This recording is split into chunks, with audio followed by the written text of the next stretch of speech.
So, 2 years before declaring hip-hop dead, Nas drops a double album called Street's Disciple. The album was mostly produced by Diddy's production team, The Hitmen, but Q-Tip also made a beat on this record, and interestingly enough, Nas produced 2 songs. He produced Suicide Bounce featuring Busta Rhymes, and UBR, Unauthorized Biography of Rakim. January 28, 1968. Born into this world, William Griffin the Great. I won't lie, in all my years of listening to music, I've never heard of a Nas produced beat. And Suicide Bounce is one of my favorite tracks on the album, so what a coincidence. Now, when the album came out, it debuted at number 5 on the Billboard 200 and sold about 232,000 copies in the first week. Now, the one thing that was special about this album is it was the last album Nas dropped under Columbia Records after spending about 10 years with them. So this was a big deal. But before his exit, he decided to introduce us to his protege on this project, rapper Clifford Fairquan Peacock, who goes by the stage name Quan. This is just a moment dedicated to my mother. I met a guy by the name of Norman Keys heard through my pops. He had a relationship with a female named Suzanne Mates, who used to manage studios in the New York area. They introduced me to an engineer named Kevin Krause, who introduced me to DJ Les. I let Les hear some of the music I was working on, and he loved it. That led to us doing a few records together. Nas heard those, loved them, and I flew out to Miami. I stayed out there for like a month, maybe a couple of weeks, working on the Street's Disciple album with Nas. Now, Quan appeared in the song Just a Moment, and I have to say, the chemistry between Nas and Quan in this song is undeniable. I mean, towards the end of the song, Nas and Quan get to rap on the same verse, and even though they have distinct tones, their verses blend into each other, almost like they're one. Big Ellen left out when we die, we hope to see you. Photographs of lost memories. So when I learned that Quan is actually Nas's protege, I thought to myself, okay, that makes sense because they clearly have chemistry. However, that was the last time I heard of Quan. So, the question is, what happened to the guy? Is he still on good terms with Nas? Is he still signed to Nas? And how do you go from being Nas's protege to being virtually non-existent? Let's find out. What up guys, Ali here and welcome to Ali Talks Music. Add me on Instagram at Ali Talks Music as well. And don't forget to subscribe and hit the notification bell. Now let's get into the video.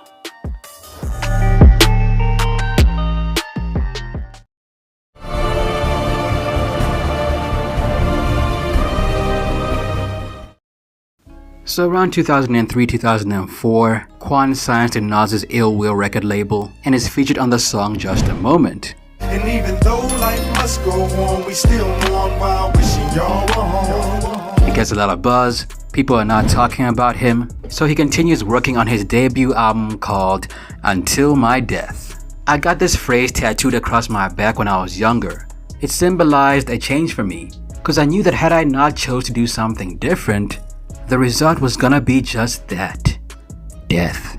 Now while Quan is working on his debut album, his fans are eagerly awaiting it. So in order to appease their appetite, he drops the debut single, a song called All of War. Off a war up in here, VA, if you feel it, roll those with your clothes. Cock it back and feel it, off a war up in here. Now maybe I was just out of the loop at the time, but at the time I didn't know that Quan was working on a debut album or that he dropped a single of any kind. So clearly something is going on here, and we'll talk about that in a minute. So it's 2005 and Quan drops a mixtape with the DJ Who Kid called Long Time Coming Volume 1. It contains another single called Simply Riding. And at this point it seems like Quan is gearing up for something big. He has his ducks in a row. He's signed to Nas, he's dropping more music, he's known to the world as Nas's protege, and appeared on an album with Nas. So at this point in his career, Quan is on fire. But then, the man brings drama upon himself.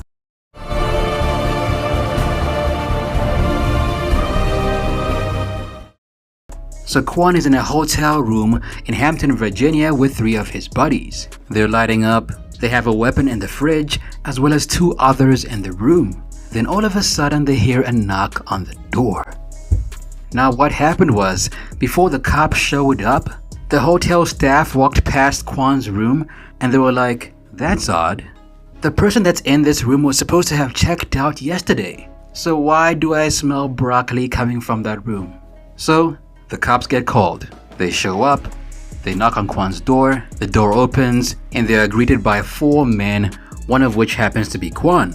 So the officer is like, "We got a complaint about this room. Do you mind if we do a little search?" So Quan's like, "Yeah, sure."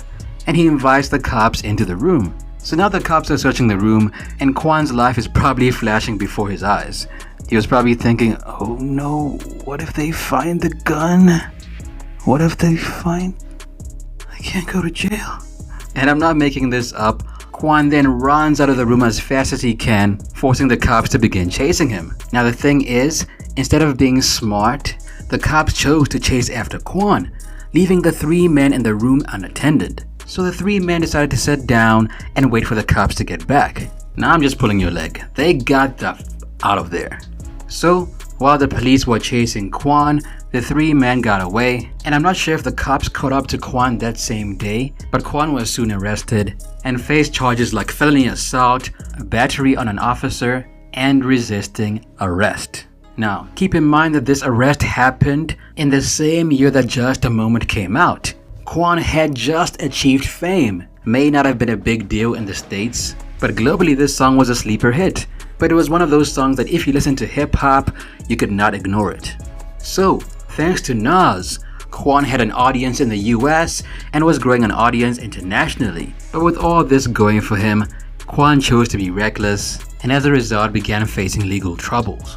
So let's fast forward a few years to 2009. After years of waiting, after making his fans think he was not gonna drop anything, Quan finally dropped his debut album. However, when the album comes out, it's not called Until My Death.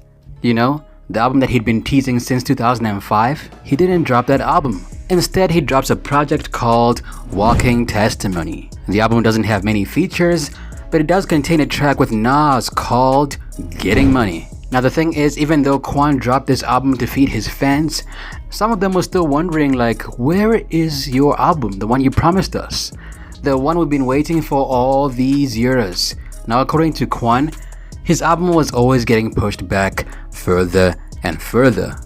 The album became temporarily shelved in 2011, and this is after he had recorded over 400 tracks for it. Now what does this tell me? It tells me that maybe Quan was not able to make a hit by himself. I mean, if he had that hit, especially after dropping about 7 mixtapes or more, the label would have put a lot of money behind him because he had that co-sign from Nas. He was already certified. The only thing that was missing was that one song that could connect him with his core fanbase. Also at the same time, maybe the label didn't know what to do with him. But here's what Quan had to say in his own words. "I didn't like the relationship that Nas had with Sony. I knew he was going to leave, so I opted to go with Atlantic. Plus, they were willing to pay me a whole other check on top of everything else they were willing to pay already." Quan also says they wanted to piggyback me behind Nas on his promotion. Nas is a great artist, but he's not a great businessman. This is where different fallouts happen. Now additionally, according to Quan, Nas was taking huge pay cuts from Quan's earnings. For example, apparently Nas wanted to sign Quan to a 7-album deal while trying to take 50% of his publishing. I remember us beefing over that. No, you're not getting 50% of my publishing. You shouldn't get none of my publishing. I just sold you a hit record. It didn't cost nobody no money. I made money for everybody. The f you mean you want 50% of my publishing? Nigga, you crazy. So look, I never disrespected you. I protected you. Jigga played the nigga. Still broke bread with dude. I wouldn't have broke bread with niggas. No, not at all. I would've shot his ass. Look, told me you love me. Forever my dog. Just buried my youngest son, not a text, not a call, nigga. I just buried my youngest baby. I mean, I watch you, nigga, even when you don't speak to me, nigga. And I never told you I love you, but I got my eye on you, though. Now from the sound of things, Moment of Silence was Quan's record originally, and maybe he sold it to Nas. And that song is the one I remember the most out of every track on the album, so Quan does have a point. That song had impact and it made money for everyone. But at the same time, without that song, Nas would still be Nas, and Quan, we wouldn't know who he is. So maybe Quan should have signed that publishing away and stuck with Nas because he might have made more money that way. I think he fumbled, but what do you guys think below? Now, when talking about his situation with Nas and Nas's label, Quan said the following: "Me and a few people are still in touch and cool. It's no beef. We just ain't see eye to eye on a few things. Shit happens, life goes on. I have a few regrets, and I would have did a few things different, but again, life goes on. In life, you can't change or control anyone but yourself. I wish homie the best. New life, new music, new management, new money. I would sign with a major again, but it would have to be on me and my team's terms."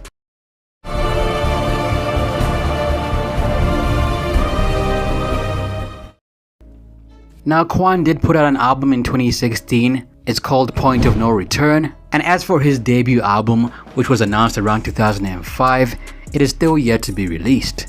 So is Quan a one-hit wonder? I don't know. I would actually say that Quan is a no-hit wonder, because the only hit that he was featured on was Nas's song of Nas's project. Yeah.